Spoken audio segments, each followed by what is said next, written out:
Le cycle d'Elric par Michael Moorcock. Tome 1. Elric des Dragons.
Chapitre 4. Le Seigneur du Chaos. Dès qu'il se fut remis du coup qui lui avait fait perdre connaissance et des instants précieux, Elric fit appeler Divim Tvar. Il avait hâte d'entendre les dernières nouvelles, mais Divim Tvar ne put rien lui apprendre de plus. Irkun avait invoqué une aide surnaturelle pour se libérer et s'échapper. La magie a dû l'aider à quitter l'île, car il n'a pas pu prendre la fuite par la mer, dit Divim Tvar. Il faut alors organiser une expédition punitive contre lui, dit Elric. Envoyer 1000 détachements, si nécessaire. Envoyer tous les hommes de Melniboné. Essayer de réveiller les dragons, armer les frégates dorées si cela s'impose, mais retrouver Simoril. Tout cela, je l'ai déjà fait, répondit Divim Tvar. Mais je n'ai pas encore retrouvé Simoril. Un mois s'écoula, au cours duquel les soldats d'Imrir, à pied, à cheval, parcoururent les jeunes royaumes à la recherche des renégats. Je m'inquiétais plus de moi que de Simoril, et j'appelais cela de la moralité, pensa l'albinos. C'était de l'amour-propre, mais pas de la conscience morale. Un autre mois s'écoula, au cours duquel les dragons d'Imrir hantèrent les cieux, du nord au sud et du sud au nord. Ils parcoururent cimes, mers, forêts et plaines, semant involontairement la terreur dans maintes cités, sans découvrir pour autant le moindre signe d'Irkun et de sa bande. Car, finalement, on ne juge quelqu'un que d'après ses actions, pensa Elric. J'ai considéré ce que j'avais fait, et non pas ce que j'avais l'intention de faire ou ce que j'aurais aimé faire. Et ce que j'ai fait a été insensé, destructeur, sans grand intérêt. Irkun avait raison de me mépriser, et c'est pour cela que je le haïssais tant. Après 4 mois de voyage, les navires imiriens jetèrent l'ancre dans des ports lointains, et les marins demandèrent aux voyageurs et aux explorateurs qu'ils rencontraient s'ils n'avaient pas vu Hirkoun ou entendu parler de lui. Mais la sorcellerie avait opéré, et personne ne l'avait vu, ni ne se rappelait l'avoir vu. Je dois maintenant considérer ce que cachent ces réflexions, se dit Elric. Les plus vaillants des soldats revinrent à Melniboné, l'air las, sans les nouvelles attendues. À mesure que leur foi et leurs espoirs s'amenuisaient, la détermination d'Elric grandissait. Il rassembla toutes ses forces, physiques et mentales. Il expérimenta de nouvelles drogues qui devaient accroître son énergie, et non pas renouveler une énergie qu'il ne partageait pas avec les autres. Il passa de longs moments dans la bibliothèque, bien que cette fois-ci, il ne lut que certains grimoires et les relut même maintes fois. Ces grimoires étaient écrits dans la langue sacrée de Melniboné, l'ancienne langue magique grâce à laquelle les ancêtres d'Elric avaient pu communiquer avec les surnaturels qu'ils avaient invoqués. Elric était heureux de les comprendre, bien que ce qu'il lisait faillît plusieurs fois l'arrêter dans ses projets. Et quand il eut trouvé tout ce qu'il cherchait, car il pouvait courir à la catastrophe en ne comprenant pas ou en comprenant mal la signification secrète des grimoires, il s'abandonna au sommeil artificiel de la drogue 3 nuits durant. Puis il fut prêt. Il appela tous ses esclaves et serviteurs. Il posta des gardes devant ses portes, avec la consigne de ne laisser entrer personne, même en cas d'urgence. Il fit débarrasser une grande pièce de tous ses meubles et se retrouva alors dans une salle vide, à l'exception d'un grimoire qu'il avait placé en son milieu et auprès duquel il s'assit pour se recueillir. Au terme de plus de 5 heures de méditation, Elric prit un pinceau, une bouteille d'encre, et se mit à peindre sur les murs et le sol des symboles compliqués. Lorsqu'il eut terminé, il s'étendit sur le ventre au centre de la rune qu'il venait de peindre, une main sur son grimoire, l'autre, celle qui portait la pierre d'Arctorios, étendue avec la paume tournée vers le sol. C'était la pleine lune. Un rayon venait caresser les cheveux argentés d'Elric. Puis ce fut l'invocation. Elric dépêcha son âme par le dédale de la logique, par-delà les plaines infinies des concepts, par-delà les cimes des symboles et l'univers des alternatives. Son âme voyageait toujours plus loin, avec pour seul bagage les mots qui s'échappaient de ses lèvres frémissantes. Des mots que peu de gens eussent compris, quoique la seule intonation de ces mots eût suffi à glacer le sang de quiconque aurait pu les entendre. Il essayait de rester immobile, mais son cœur bondissait. Et pendant tout ce temps, quelques mots revenaient sans cesse, des mots, toujours les mêmes. Un de ces mots était un nom, Arioche. Arioche, le dieu démon, des ancêtres d'Elric, le plus puissant des seigneurs de l'enfer, qui répondait au nom de seigneur des épées, seigneur des ténèbres, seigneur de l'enfer d'en haut, entre autres. Arioche! C'était Arioche que Hirkoun avait invoqué pour demander au seigneur du chaos de jeter un maléfice sur Elric. C'était Arioche que Hirkoun avait voulu invoquer pour accéder au trône de Rubis. C'était Arioche, le gardien des 2 épées noires, les épées forgées par le surnaturel, douées d'une puissance infinie dont les empereurs de Melniboné avaient jadis usé. Arioche, je t'invoque! Elric psalmodiait des runes parfois scandées, parfois saccadées. Son esprit avait atteint le niveau qu'habitait Arioche.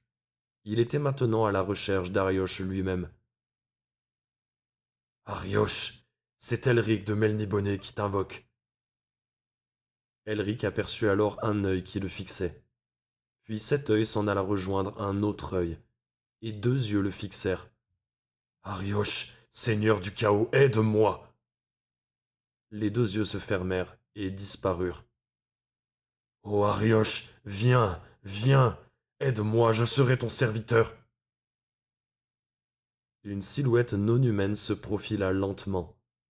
Puis une tête noire, une tête sans visage regarda Elric. Et derrière la tête, un halo pourpre. Et la silhouette puis la tête disparurent. Épuisé, Elric regarda s'évanouir l'apparition. Son esprit redescendit de niveau en niveau. Ses lèvres ne chantaient plus les runes, elles n'invoquaient plus les noms. Il demeurait là, dans le silence de sa chambre, épuisé, incapable de faire un seul mouvement. Il était persuadé d'avoir échoué. Il perçut alors un faible bruit. Il releva péniblement la tête. Un insecte s'était introduit dans la chambre. Il vrombissait. Il semblait presque suivre le dessin des runes qu'Elric avait peintes. Il se posa sur une rune, puis sur une autre. Il a dû passer par la fenêtre, pensa Elric. Il était à la fois contrarié et enchanté de cette intrusion. L'insecte vint ensuite se poser sur le front d'Elric. C'était un gros insecte noir qui vrombissait, d'un vrombissement horrible. Il se nettoya les pattes de devant. Il semblait trouver un certain intérêt à inspecter le visage d'Elric, qui frissonna, mais n'eut pas la force de chasser l'intrus. Il se contentait de l'observer lorsque celui-ci était dans son champ de vision. Lorsque l'insecte s'éloignait un peu, il sentait ses pattes sur son visage. Puis l'insecte s'envola et fit entendre son vrombissement puissant au-dessus du nez d'Elric. C'est alors que l'albinos aperçut ses yeux, des yeux qui lui rappelaient quelque chose. C'étaient, et ce n'étaient pas, les yeux qu'il avait vus sur l'autre niveau. Il commença à se rendre compte que cet insecte n'était pas un insecte ordinaire, qu'il avait certains traits presque humains. L'insecte alors lui sourit. Les lèvres d'Elric laissèrent, du plus profond de sa gorge desséchée, passer un murmure. Arioche. Et là où l'insecte avait volé apparut un garçon d'une beauté remarquable. Il parla d'une belle voix, une voix douce, agréable, et pourtant masculine. Il était drapé dans une robe dont les plis glissaient comme un chapelet de pierre qui n'éblouissait pas Elric, car elle ne brillait pas. Il portait une fine épée à son ceinturon, et, en guise de aume, un bandeau incandescent. Il avait des yeux spirituels, des yeux de vieillard, mais lorsqu'on les regardait de plus près, ils avaient quelque chose de mauvais. Ils reflétaient quelque ancienne et secrète méchanceté. Elric. Tout ce que le garçon devait dire au début, mais ce seul mot raviva les forces de l'albinos qui put alors se mettre à genoux. Elric, Elric. Cette fois, Elric se releva, plein d'énergie. Le garçon était plus grand qu'Elric. Il regardait l'empereur de Melniboné et souriait de la même façon que l'insecte avait souri. Toi seul peux servir Arioche. Il y a longtemps que j'ai été invité sur ce niveau. Mais maintenant que j'y suis, je vais t'aider, Elric. Je serai ton maître. Je te protégerai et je te donnerai de la force, bien que je sois le maître et toi l'esclave. Que dois-je faire pour te servir, Seigneur Arioche demanda Elric, s'efforçant désespérément de se maîtriser malgré la terreur que lui avaient inspiré les paroles d'Arioche et ce qu'elles sous-entendaient. Tu me serviras en te servant d'abord toi-même. Plus tard, je t'appellerai pour que tu me serves, de diverses façons. Mais pour le moment, je te demande seulement de faire serment de me servir. Elric hésita. Tu dois prêter ce serment, dit Arioche calmement. Sinon, je ne peux t'aider pour ce qui concerne ton cousin Irkun et sa sœur Simoril. Je prête serment de te servir, dit Elric. Tout son corps s'enflamma, tremblant de joie, et il tomba à genoux. Maintenant, tu peux invoquer mon aide de temps à autre, et je viendrai si tu en as vraiment besoin. J'apparaîtrai sous la forme qui convient, ou sous aucune forme si c'est nécessaire. Et maintenant, tu peux me poser la question que tu désires avant que je m'en aille. Je voudrais poser 2 questions. Je ne peux répondre à ta première question. Je n'y répondrai pas. Tu dois accepter cela maintenant que tu as juré de me servir. Je ne dirai pas ce que le futur te réserve, mais tu n'as aucune crainte à avoir si tu me sers bien. Ma deuxième question est la suivante. Où se trouve le prince Irkoun? Le prince Irkoun est dans le sud, chez les barbares. Par l'entremise de la sorcellerie, d'armes dotées d'une force extraordinaire et de son intelligence supérieure, il a réussi à conquérir deux petites nations, dont l'une s'appelle Oin et l'autre Yu, et s'apprête à marcher sur Melniboné, car il sait que tes hommes sont dispersés sur toute la terre à sa recherche. Comment a-t-il réussi à se cacher? Il ne s'est pas caché, mais il s'est emparé du miroir des souvenirs, un miroir magique dont il a découvert la cachette par l'entremise de la sorcellerie. Ceux qui regardent dans ce miroir oublient le passé. Ce miroir renferme ainsi des millions de souvenirs, les souvenirs de ceux qui s'y sont regardés. Et celui qui s'aventure dans le Hoin et le Yu, ou qui jette l'ancre dans la capitale des deux pays, se retrouve face au miroir et oublie qu'il a vu le prince Irkoun et ses Imériens. C'est le meilleur moyen de ne pas être découvert. En effet, Elric fronça les sourcils. Il faudrait donc envisager de détruire ce miroir. Mais qu'arriverait-il alors? Arioche leva sa belle main. Bien que j'ai répondu à plus d'une question, tu pourrais certes rétorquer que ces questions ne faisaient qu'une, je ne répondrai pas à cette dernière question. Tu aurais peut-être intérêt à détruire ce miroir, mais peut-être aussi ferais-tu mieux de trouver un moyen d'annihiler ses effets. Car je te rappelle qu'il renferme de nombreux souvenirs, dont certains même depuis des milliers d'années. Je dois maintenant te quitter. Et toi, tu dois aller à Oin et à Yu, qui sont à plusieurs mois de route d'ici, quelque part vers le sud, bien au-delà du Lormir. Je te conseille d'y aller avec le navire des terres et des mers. Bon courage, Elric. Un insecte sur le mur bourdonna un moment, puis disparut. Elric sortit précipitamment de la pièce en appelant ses esclaves.